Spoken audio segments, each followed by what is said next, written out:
Oi, gente, tudo bem? Como vocês estão? Voltei aqui com mais um episódio do podcast e a gente vai voltar falando sobre literatura e fazendo análises. O tema de hoje vai ser um clássico, o que é um pouco polêmico assim, mas vai ser um clássico nacional, que é o livro Senhora, de José de Alencar. Eu sei que tem muita gente que não gosta de ler clássicos, especialmente esse aqui, mas essa resenha pode ser interessante tanto se você tiver alguma curiosidade, algum interesse sobre a premissa do livro, ou se você quer entrar um pouco mais nessa discussão da própria questão dos clássicos. Então, fica aí com a gente para a gente aprofundar um pouco mais esse assunto. Esse livro foi escrito em 1875, então ele se enquadra no movimento literário do romantismo, mas ele já é quase que uma transição ali para o realismo. Ele foi um dos últimos, se não o último livro escrito pelo José de Alencar. E ele é reconhecido, né, como um dos principais romantistas. Ele é muito famoso, muita gente já teve que ler livros dele aí para a escola e etc. E isso faz muito sentido ele escrever para o romantismo quando a gente conhece um pouco mais sobre a história dele. Porque ele era um burguês político extremamente conservador e os ideais deles eram alinhados com os ideais do romantismo. Um desses ideais é o nacionalismo, que a gente pode tanto analisar separadamente em cada obra do Alencar, mas fica interessante também quando a gente analisa ele no conjunto de obras deles, né? Tipo, de toda a literatura que ele já produziu, porque a gente vê ela com uma extrema importância para o processo de formação da literatura brasileira, né? Dessa identidade nacional. Então, está muito presente, principalmente no José de Alencar, e é o que caracteriza ele como um autor tão bom e merecidamente reconhecido, independente da gente gostar ou não, tipo, sentir prazer ou não de ler a obra dele.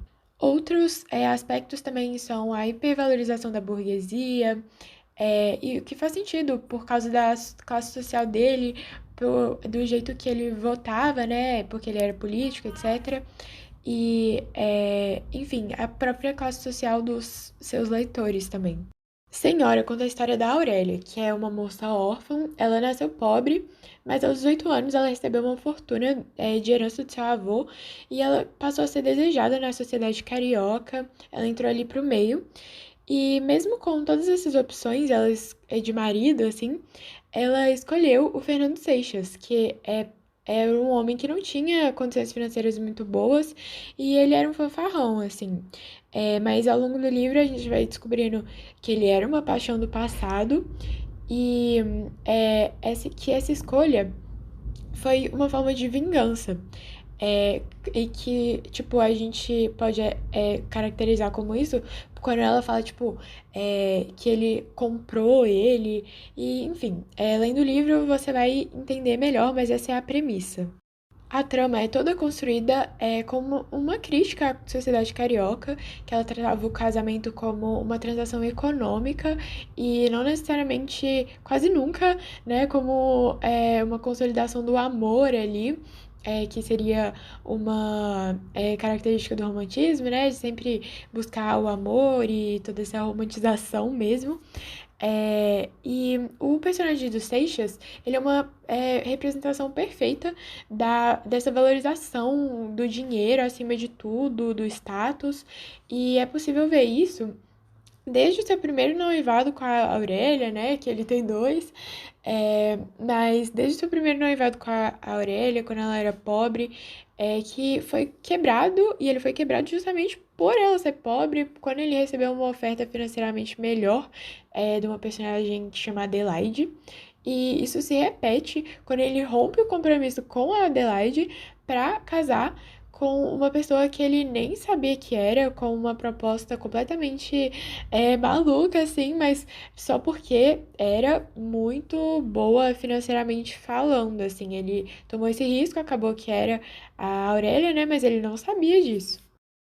Analisando a obra, a gente também pode perceber outra característica muito forte de todos os trabalhos do Alencar, que é a construção de personagens femininas fortes claro que para os padrões da época, e a gente pode observar isso com a Aurélia no livro Senhora, né? Que ela quebra as expectativas de ser uma mulher submissa, que não tinha opinião própria, para ser uma personalidade forte, que corre atrás do que ela quer, das vontades dela, e ela é retratada aí como manipuladora e inteligente.